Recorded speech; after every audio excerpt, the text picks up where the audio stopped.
El siguiente segmento es clasificación F, formativo, educativo y cultural. A, apto para todo público.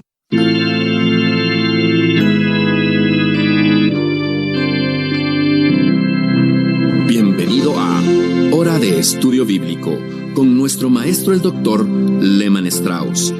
Este estudio es el resultado del tiempo personal con el Señor, el ministerio pastoral y la experiencia en conferencias bíblicas del Dr. Lehman Strauss.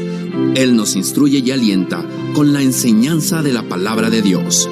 Ahora, el Dr. Strauss. Muchas gracias, queridos amigos, por sintonizar una vez más Hora de Estudio Bíblico. Antes de continuar con nuestra serie en Filipenses, vamos a estudiar otra palabra bíblica. Esta vez se trata de la palabra Dios.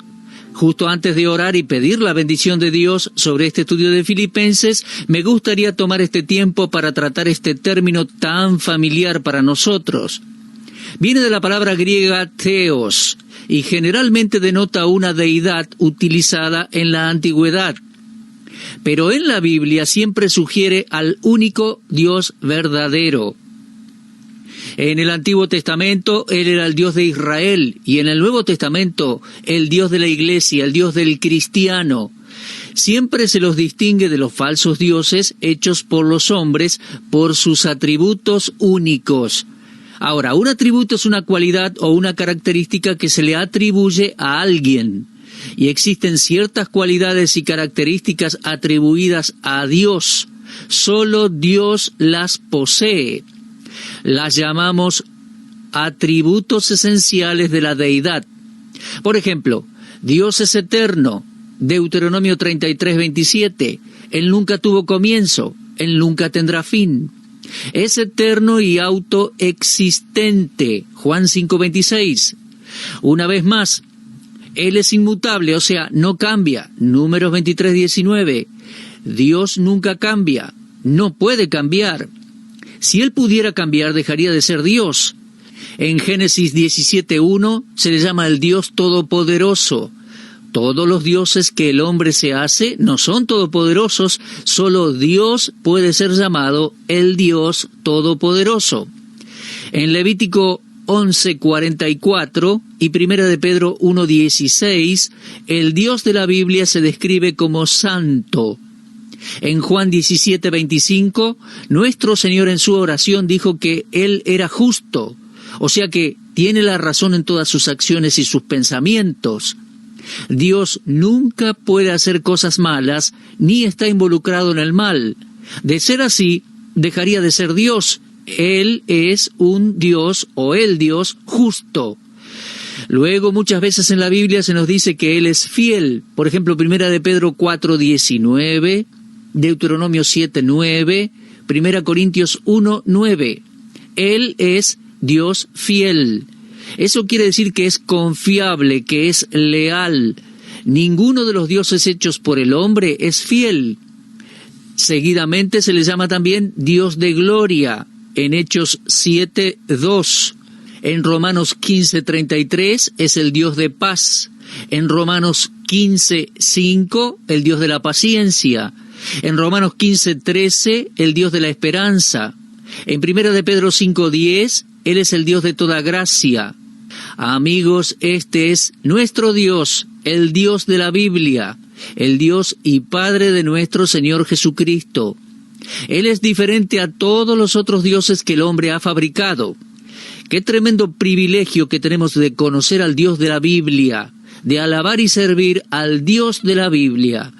Él no es un Dios falso, Él es el único Dios verdadero. Y la única manera que uno puede llegar a conocerle es por medio de Jesucristo.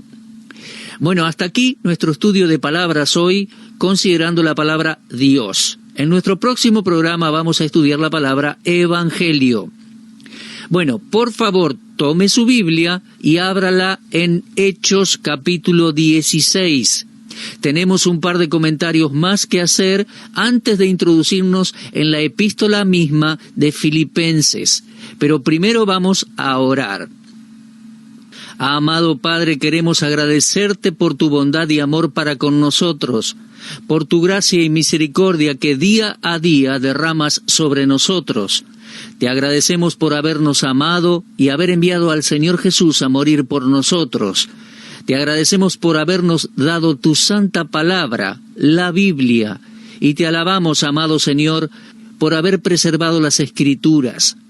Sabemos que cuando la tierra y los cielos pasen, tu palabra aún permanecerá. Te pedimos por aquellos que están escuchando, para que tú alimentes espiritualmente sus vidas, que tu palabra ministre a los que se encuentran enfermos, a aquellos que están en cama o en un hospital. Dios, te pedimos que hagas algo especial por ellos en este día, dales fuerzas y ánimo. Pero también te pedimos por nuestros oyentes habituales, te pedimos por los jóvenes, por los matrimonios, por las familias, por los novios que están escuchando este programa, que sea una bendición general para todos ellos. Si alguno que está escuchando no es salvo aún, pueda entender su necesidad de recibir a Cristo como Salvador para nacer de nuevo y ser salvo para siempre. Padre, te damos toda la honra y la gloria, honor y majestad, y todo esto te pedimos en el nombre del Señor Jesús. Amén. Muy bien, estamos allí en Hechos capítulo 16. Solo unos comentarios más en esta introducción y después sí vamos a meternos de lleno en la epístola de Pablo a los Filipenses. En este capítulo 16 del libro de los Hechos, Pablo estaba en prisión en la ciudad de Filipos. Ahora, recuerde que Filipenses fue escrito a los santos en Filipos tiempo después, y Pablo había ido allí con un grupo de siervos y fueron echados en la prisión por predicar el Evangelio de Cristo. Mientras estaban en prisión, se desató un terremoto. No estoy cuestionando el poder de Satanás para causar un terremoto, pero me parece que él no lo causó. Dios causó este terremoto. Dios lo hizo y lo hizo para bien, porque dos de sus amados siervos le amaban, le servían, estaban sufriendo y le estaban adorando y cantando. Tal vez usted recuerde, estimado oyente, en Hechos capítulo 12, que Pedro experimentó algo similar en la prisión cuando Dios milagrosamente soltó sus cadenas y los cerrojos de la prisión, dejándola abierta. Hechos capítulo 12, podemos leer allí unos versículos, comenzando con el versículo 5. Dice que Pedro estaba custodiado en la cárcel, pero la iglesia hacía sin cesar oración a Dios por él. Y cuando Herodes le iba a sacar, aquella misma noche estaba Pedro durmiendo entre dos soldados, sujeto con dos cadenas, y los guardas delante de la puerta custodiaban la cárcel. Y he aquí que se presentó un ángel del Señor, y una luz resplandeció en la cárcel, y tocando a Pedro en el costado le despertó diciendo: «Levántate pronto». Y las cadenas se le cayeron de las manos. Le dijo el ángel: «Cíñete y átate las sandalias», y lo hizo así, y le dijo: «Envuélvete en tu manto y sígueme». Bueno, aquí tenemos un milagro.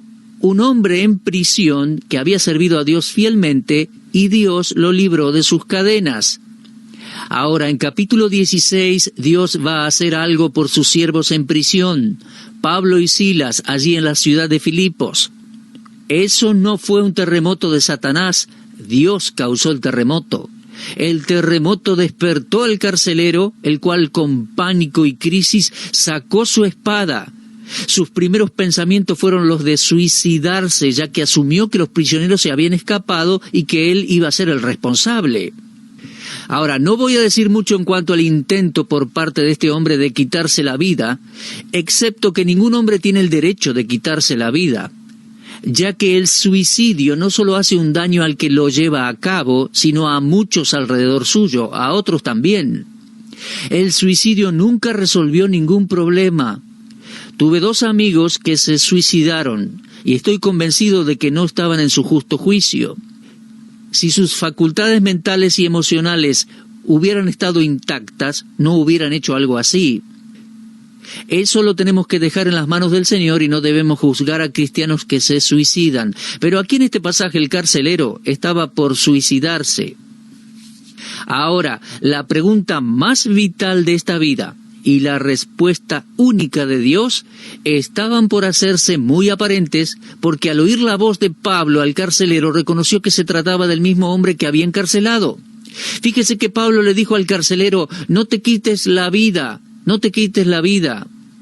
Y ese hombre reconoció la voz de Pablo y recordó que Pablo y Silas habían estado alabando y cantando al Señor. Y ese cantar y esas oraciones dieron resultado y llevaron buen testimonio para el Señor y su evangelio. Luego, este hombre, temblando, cayó de rodillas ante Pablo y Silas y les hizo la gran pregunta de la vida: Señores, ¿qué debo hacer para ser salvo? Lo leemos en Hechos 16:30. Y la respuesta de Pablo fue breve y concisa. No hubo ningún intento de explicar dogmas, ordenanzas de iglesia, ni discutir doctrina. Pablo y Silas le dijeron inmediatamente: cree en el Señor Jesucristo y serás salvo tú y tu casa. Lo leemos en Hechos 16:31. Ese hombre creyó y fue salvo en aquella misma hora. Ahora, creer en el Señor Jesucristo significa confiar en Él, depender de Él, contar con Él como su única esperanza para ir al cielo. Creo que hay muchas personas que creen en Cristo intelectualmente o académicamente, pero nunca han nacido de nuevo. Es una situación similar a los demonios en Marcos capítulo 5.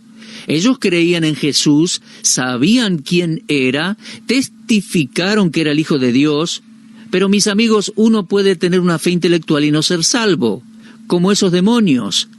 Pero este carcelero fue salvo, nació de nuevo, y la prueba de su conversión es evidente en su conducta. El día anterior, él había azotado a Pablo y a Silas, pero ahora le estaba lavando las heridas. ¿Lo ve? Cuando un hombre busca enderezar el pasado y arreglar el presente, significa que se tomó las cosas en serio con Dios. Y después el carcelero llevó a estos hombres a su casa y les dio de comer. Al salvarse, el amor de Cristo los llevó a hacer algo bueno para estos siervos de Dios. El Evangelio continuó obrando por medio del carcelero y su familia completa oyó el Evangelio, creyó en el Señor Jesucristo y luego obedecieron el mandato de bautizarse. Ahora, permítame hacer un comentario acerca de este versículo 31 de Hechos 16. La frase: cree en el Señor Jesucristo y serás salvo tú y tu casa. Permítame decirle que ese versículo no significa, mi amigo, que su fe va a salvar a su familia. No significa eso para nada. Los individuos se salvan personalmente, individualmente, por medio de su fe individual en el Señor Jesucristo. Lo que Pablo le estaba diciendo al carcelero era lo siguiente: si crees en el Señor Jesucristo, serás salvo, y tu hogar, los miembros de tu familia, de creer en el Señor Jesucristo, serán salvos también. Como usted observa, el hogar de este hombre no sería salvo por su fe. La gracia de Dios no fluye por venas humanas. Ninguno que esté escuchando mi voz va a ir al cielo porque su papá o su mamá estén en el cielo. Cada persona tiene que creer por sí mismo. Uno tiene que venir a Cristo y confiar en Él para salvación. Crea en el Señor Jesucristo y será salvo. Y si su hogar cree en el Señor Jesucristo, los miembros de su familia, uno a uno, también serán salvos. Lo repito, la salvación es algo individual. Es algo que cada persona debe arreglar por sí mismo con el Señor. No existe ninguna enseñanza en la Biblia que diga que los chicos van a ir al cielo porque sus padres son salvos. Ahora, creo que si un bebé muere, ese bebé va a estar en el cielo. No hay duda para mí. Y puedo darles un ejemplo bíblico para apoyar mi posición. Pero la razón por la cual un bebé va a estar en el cielo es porque muere como bebé, y no es porque sus padres sean cristianos. Creo que hasta los inconversos que tienen un bebé y éste muere, ese bebé estará en el cielo. Si ese bebé muere sin haber llegado a la edad de la responsabilidad ante Dios, creo que no hay algo así como una conversión del hogar. O sea, que como yo soy salvo, mis hijos también son salvos. Mi esposa y yo tenemos 2 hijos. Ambos son salvos, pero cada uno a su momento tuvo que experimentarlo por sí mismo. Cada uno tuvo que creer en el Señor Jesucristo para ser salvo. Ahora, eso es lo que Pablo le estaba diciendo en Hechos 16:31 al carcelero de Filipos. Bueno, como vemos, hubo una gran victoria en Filipos, y fue ganada en el nombre del Señor Jesucristo. ¿Se da cuenta? Las victorias en Filipos son eternas y sin lugar a dudas escritas para nuestra instrucción y ánimo. Ni siquiera las puertas del infierno pueden prevalecer contra el poder del Evangelio cristiano. Necesitamos hombres y mujeres, jóvenes, mayores, guiados por el Espíritu Santo como Pablo y Silas, que permanezcan firmes inclusive a través de las pruebas, padecimientos y persecuciones. Y si tenemos ese tipo de personas, vamos a ver la victoria como estos siervos de Dios lo vieron allá en Filipos. Ahora bien, mis amigos, vamos a dejar Hechos 16 y vamos a irnos a Filipenses capítulo 1.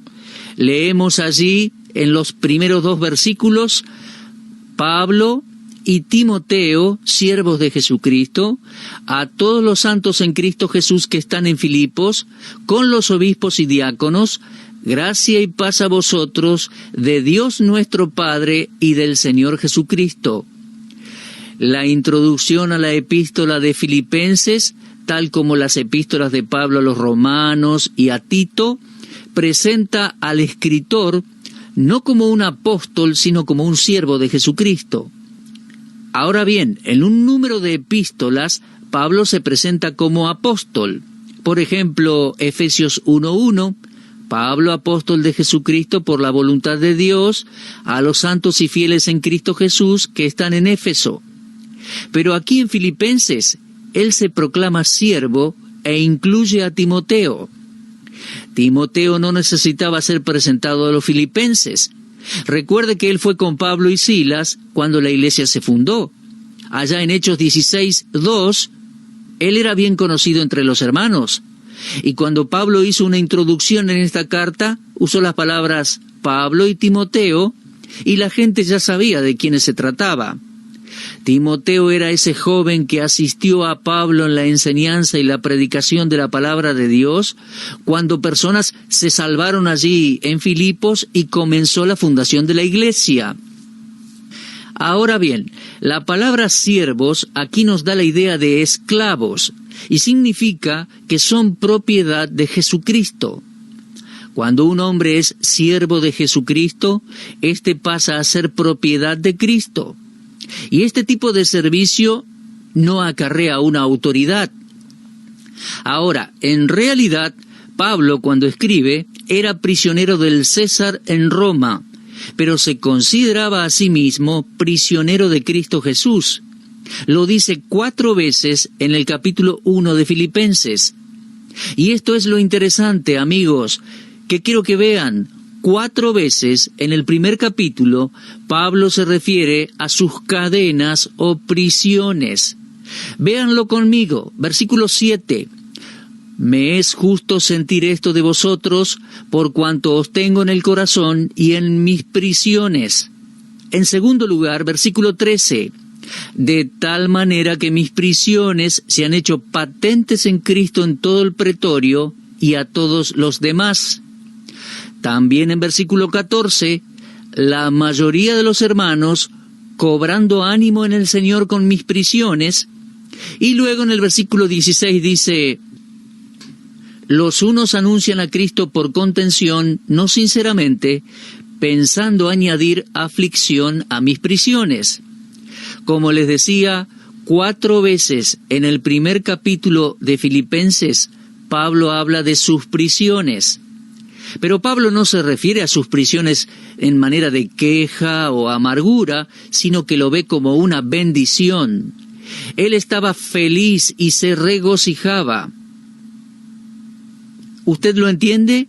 Es que la ocasión de su encarcelamiento en Roma fue para él oportunidad de predicar el Evangelio. Aún así, no encontramos ni siquiera vestigios de desánimo y solo palabras de gozo y buen ánimo. Pablo fue a Filipos en respuesta a la guía del Espíritu Santo y fue duramente golpeado en la cárcel de Filipos. Y ahora, al escribir a los filipenses, su experiencia era una cárcel en Roma. Pero él también lo considera entonces como la voluntad de Dios para su vida. Él no había violado ninguna ley, él simplemente había predicado el Evangelio, y pusieron a Pablo en la cárcel por su lealtad a Jesucristo. Fue entonces que Pablo escribe: estoy en prisión, pero soy prisionero de Jesucristo, esclavo de Jesucristo. Así que estaba en cadenas como prisionero, pero también estaba encadenado a Cristo. La palabra siervo es la traducción de la palabra griega doulos, que se refiere a uno que fue atado a otra persona. Tal vez recuerde que en el camino a Damasco, cuando Pablo tuvo su encuentro con el Señor Jesús, él se rindió de una vez por todas a nuestro Señor.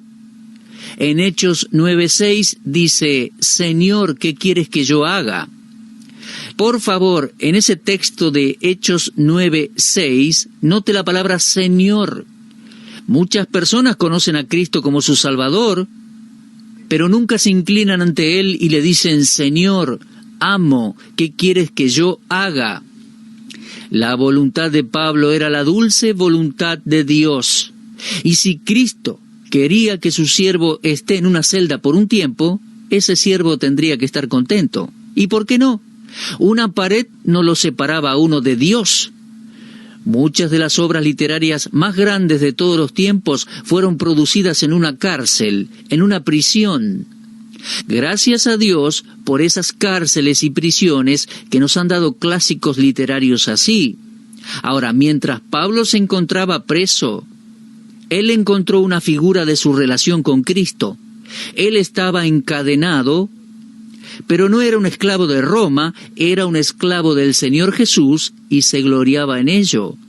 Una mala actitud de parte de Pablo nunca hubiera producido esta epístola a los filipenses, porque esta es la epístola del gozo, y Pablo nunca hubiera podido escribirla estando de mal ánimo. Esta humilde autoapelación de siervo de Cristo en el versículo 1 describe la verdadera posición de todos los creyentes. Cada hijo de Dios es posesión adquirida del Salvador. Y cuando Cristo toma el control, uno renuncia a la autoestima y a la autoimportancia. Todos los obreros de Cristo se entregan incondicionalmente para el servicio a su Señor y amo. Es un honor el poder ser siervos de Cristo. Y permítame decirle algo, mi amigo, yo considero un honor, un gran privilegio, poder ser representante del Señor Jesucristo y ministrar su palabra por este medio. Es un honor. No necesito una palmada en la espalda, no necesito de halagos por parte de personas, no necesito que me paguen por lo que hago. Miro a Dios por cada necesidad, ya que sé que es un honor y un privilegio representarle y soy su siervo. Me gustaría decirle algo a usted también que me está escuchando. No considere a su pastor como su siervo. Él no es su siervo. Él es siervo de Dios para usted. Él es un siervo del Señor Jesucristo. Yo tampoco soy su siervo, soy un siervo de Dios a su disposición. Soy un esclavo del Señor Jesús, Él es mi amo y estoy a su disposición. Yo recibo órdenes de un cuartel y bajo su control vengo frente al micrófono a presentarle la palabra de Dios, no como su siervo, mi amigo, sino como siervo de Dios. Digo esto porque hay personas que en su iglesia local ven a su pastor como un siervo. Dicen, es nuestro siervo. No, no lo es siervo de Cristo. Ahora, Pablo no expresó simplemente sus puntos de vista en esta carta, sino que explicó su vitalidad en honesta labor. Hay muchas personas que hablan de cuánto les costó encontrar a Cristo. Ahora, permítame decirle, amigo, Estas personas no se pusieron a pensar ni estudiaron lo que sucedió en sus vidas el día en que se salvaron. Usted no encontró a Cristo. Cristo nunca se perdió. Nosotros estábamos perdidos sin esperanza, y Él nos encontró. En Juan 15:16 dice: no me elegisteis vosotros a mí, sino que yo os elegí a vosotros, y os he puesto para que vayáis y llevéis fruto, y vuestro fruto permanezca. En Lucas 19:10 leemos: porque el Hijo del Hombre vino a buscar y salvar lo que se había perdido. Nosotros no podemos jactarnos de cómo y cuánto nos costó encontrar a Cristo. Lo voy a repetir: Cristo no estaba perdido. Usted nunca lo encontró. Él lo encontró a usted. Él nos encontró, me encontró a mí. Éramos pecadores perdidos. Y lo que necesitamos hoy es más hombres y mujeres en la iglesia que estén listos y dispuestos a escribir junto a sus nombres lo que Pablo escribió: siervo de Jesucristo, y después dar testimonio de ello. Hay mucho del espíritu de Jacobo y Juan en nuestras vidas. ¿Recuerdan su ambición? Querían ser los más importantes en el reino de Cristo. Querían sentarse a la derecha y a la izquierda del Señor. Y el Señor Jesús les dijo en Lucas 22:27, yo estoy entre vosotros como el que sirve. Cuando Pablo escribió de Cristo, lo definió como el que se despojó a sí mismo, tomando forma de siervo. En Filipenses 2:7 leemos eso. Y Pablo estaba siguiendo las pisadas del Señor Jesús. Cualquier cristiano que se hace siervo va a encontrar en Cristo tanto la suficiencia como lo que necesita para servirle. En Filipenses 4:13 Pablo dice, todo lo puedo en Cristo que me fortalece. Ahora, ¿cómo es que pudo decir esto? Bueno, él era siervo de Cristo. Fíjese en el versículo 14 o en el 19. Dice, mi Dios pues suplirá todo lo que os falta. ¿Cómo podía decir eso? Era siervo de Cristo. Permítame decirle que ningún creyente en Cristo puede experimentar verdadera libertad si no se rinde al señorío del Señor Jesús. Esa es una gran necesidad en el día de hoy. Creyente, ríndase por favor ante la persona y ante el señorío del Señor Jesús. La fe sin obras es muerta. Sea un siervo de Cristo y que Él se manifieste en su vida como el Señor, como el amo. Bueno, hasta aquí llegamos en nuestro programa hoy. En nuestro próximo programa vamos a continuar con este estudio de Filipenses, avanzando por el capítulo 1. Les recomiendo, por favor, que vayan leyendo la carta de Pablo a los Filipenses. Dios les edifique en su palabra y será, si Dios quiere, hasta nuestro próximo encuentro. Muchas gracias. Usted estuvo escuchando Hora de Estudio Bíblico con el maestro el doctor Lehman Strauss. Si desea escuchar una vez más este mensaje, visite nuestra página en la internet www.bbnradio.org. Le dejamos la invitación para que el día de mañana nos acompañe aquí, en este mismo horario y punto del dial. Hora de Estudio Bíblico es una producción de BBN.